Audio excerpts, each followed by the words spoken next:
Stephan Sterns, a Florida man, sentenced to life in prison without parole for the rape and murder of 13-year-old Madeline Soto, the daughter of his girlfriend. His crimes, spanning years of sexual abuse and culminating in a brutal homicide, shocked Central Florida and the nation. Sterns pleaded no contest to first-degree murder and guilty to 20 counts of sexual battery, avoiding the death penalty through a plea deal.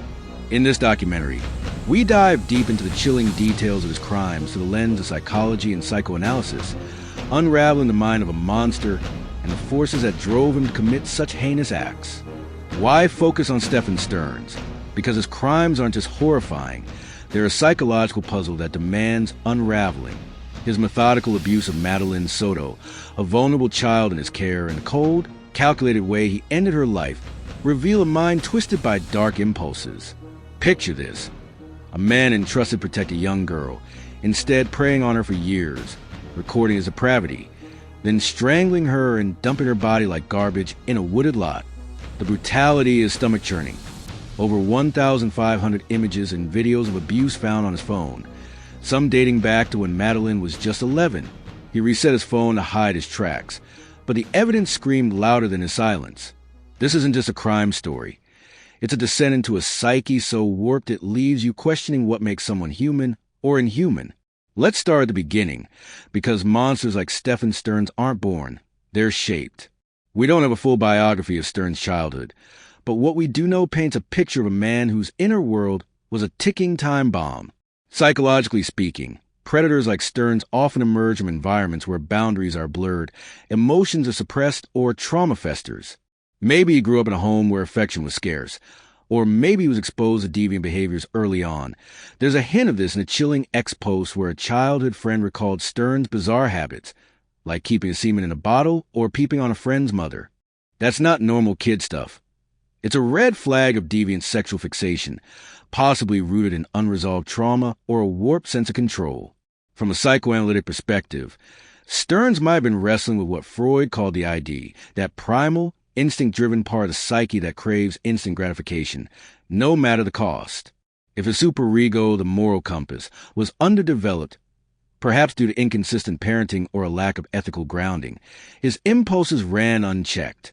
Combine that with potential personality disorder, like narcissistic personality disorder, or even traits of psychopathy, and you've got a recipe for someone who sees others as objects to manipulate, not people with feelings. Narcissists often feel entitled to their desires, and Sterns' choice to prey on Madeline, a child who trusted him, reeks of that entitlement. He didn't just betray her, he treated her like she existed for his gratification. By the time Sterns was living with Madeline and her mother, Jennifer Soto, in Kissimmee, Florida, he was already a predator in plain sight. He worked at Disney's Epcot, of all places, on the Journey into Imagination ride, a twisted irony for a man whose imagination was consumed by darkness. His outward normalcy masked a horrifying inner life. Psychoanalytically, this duality suggests a splitting of the self, a defense mechanism where someone compartmentalizes their good and bad sides to avoid guilt. Sterns could play the caring boyfriend while secretly filming himself abusing Madeline, starting when she was just 11. Over 1,500 images and videos were found on his phone and Google Drive, documenting years of sexual battery. That's not a one-off lapse. It's a calculated, obsessive pattern. What drives someone to this? Psychologists might point to paraphilic disorders like pedophilia, where sexual attraction is fixated on prepubescent children. Sterns' actions suggest he didn't just stumble into this behavior. He nurtured it, recording it, reliving it. This points to a compulsive need for control and dominance, common in predators who target vulnerable victims. Madeline, a 13-year-old girl who reportedly never wanted to sleep alone, was an easy target. Her mother, Jennifer, admitted to police that she let Madeline sleep with Sterns, sometimes alone, because she trusted him. That trust was a predator's playground. Why Madeline? From a psychological standpoint, victim selection is rarely random. Sterns didn't pick a stranger. He chose someone close, someone he had access to, someone who couldn't easily fight back. Madeline was the daughter of his girlfriend, living under the same roof, dependent on him for safety. This is classic grooming behavior, building trust with victim and their family to lower defenses. Sterns likely exploited Madeline's emotional vulnerabilities, perhaps her need for a father figure, given her estranged relationship with her biological dad, Tyler Wallace. Psychoanalytically, Madeline may have represented something deeper for Sterns, a projection of his own unresolved needs or desires. Freud's concept of transference could apply here. Sterns might have seen Madeline as a vessel for his fantasies, a way to reclaim power or rewrite his own past. Her youth and innocence made her the perfect canvas for his twisted desires. But it wasn't just about sex. It was about power, abusing her for years, recording it, keeping those files like trophies. That a hallmark of a sadistic streak, where the suffering of others fuels pleasure. And when Madeline's behavior or circumstances threatened to expose him, maybe she was starting to resist or confide in someone, he escalated to murder. February 26, 2024, the day after Madeline's 13th birthday. Imagine the scene, a quiet Kissimmee apartment, the morning light barely creeping through the blinds. Madeline, a girl who loved art and sour gummy candies, is already dead, her body limp in the passenger seat of Sterns' car. Surveillance footage captures him driving with her slumped over, wearing the green sweatshirt and black shorts she was last seen in. He's not rushing to save her. He's covering his tracks. By 7:35 a.m., he's tossing her backpack and school laptop into a dumpster at their apartment complex. Hours later, he's seen driving to a wooded area near St. Cloud, 30 miles away, where he dumped her body under a pile of brush. The medical examiner later confirmed she was strangled, a brutal, intimate act of violence. This wasn't a crime of passion. It was premeditated, methodical. Psychologically, strangulation is deeply personal. It requires sustained effort, a choice to watch life drain from a victim. Sterns' decision to kill Madeline suggests a desperate need to maintain control, to eliminate a threat. Maybe she was going to tell someone about the abuse. Maybe she was growing too old for his fixation. In jailhouse calls, he told his parents he snapped and found her pale face, blue lips ice cold, claiming it was too late to save her. But that alive predators often tell themselves to dodge accountability.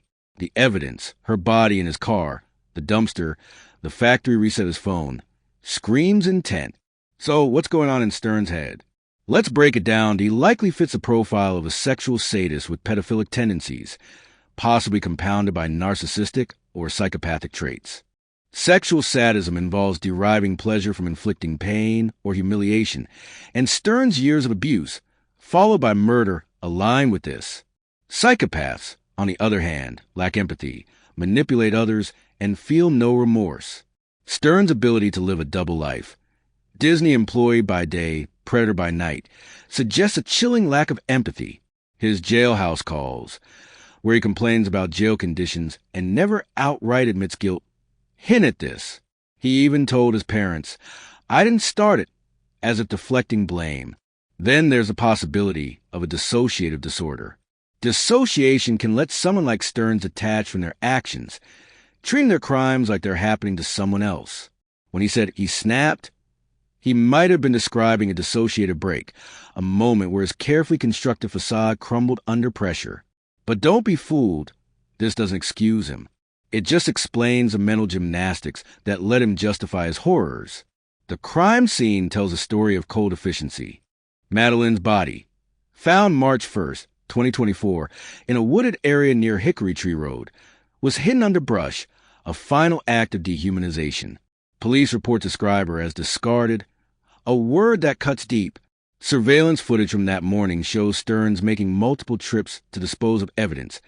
First a backpack, then her body. A tip from a passerby led police to the site, but by then, Sterns had already tried to erase his digital tracks. Factory resetting his phone. It didn't work. Detectives recovered over 1,500 images and videos, some showing abuse dating back to 2022. Witnesses, including Madeline's mother Jennifer, provided conflicting accounts.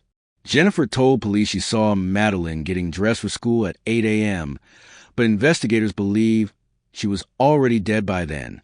Jennifer's numerous contradictory statements raised suspicions, though she's never been charged.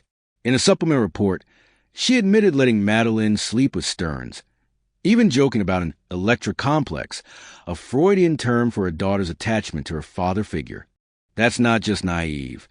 It's a psychological blind spot that enabled Sterns' predation. The police investigation moved fast. On February 28, 2024, just 2 days after Madeline was reported missing, Kissimmee police arrested Sterns after finding disturbing images on his phone. By March 1st, her body was found, and the case shifted from missing person to homicide.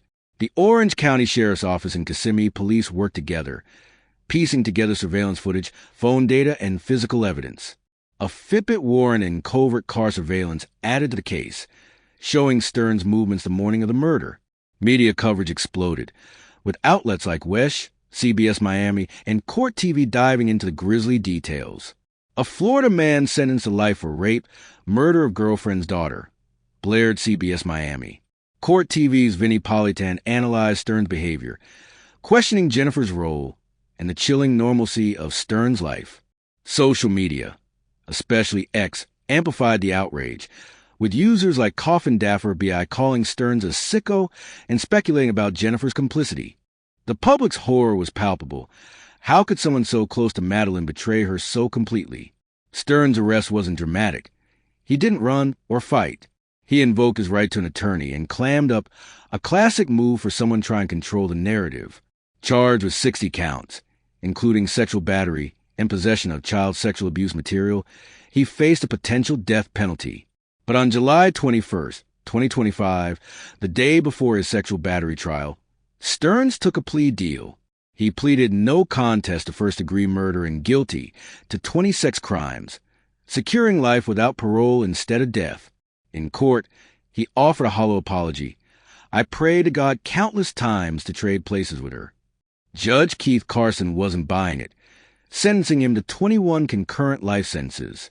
Madeline's father, Tyler Wallace, called him a coward and depraved, words that echoed the courtroom's raw grief. What does Sterns' story tell us about the human condition? Philosophically, his crimes force us to confront the problem of evil. Is evil born or made?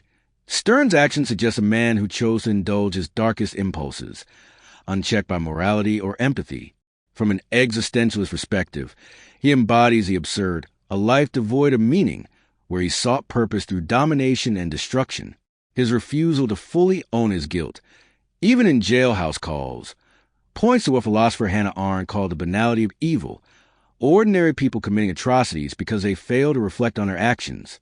Sterns' end, locked away forever, feels like justice, but it's cold comfort. Madeline's laughter, her love for art, her bright future, all stolen. The philosophical question lingers. Can we ever understand why someone chooses to become a monster? Or is the answer buried in the darkness of a mind like Sterns', where humanity was lost long before the crime?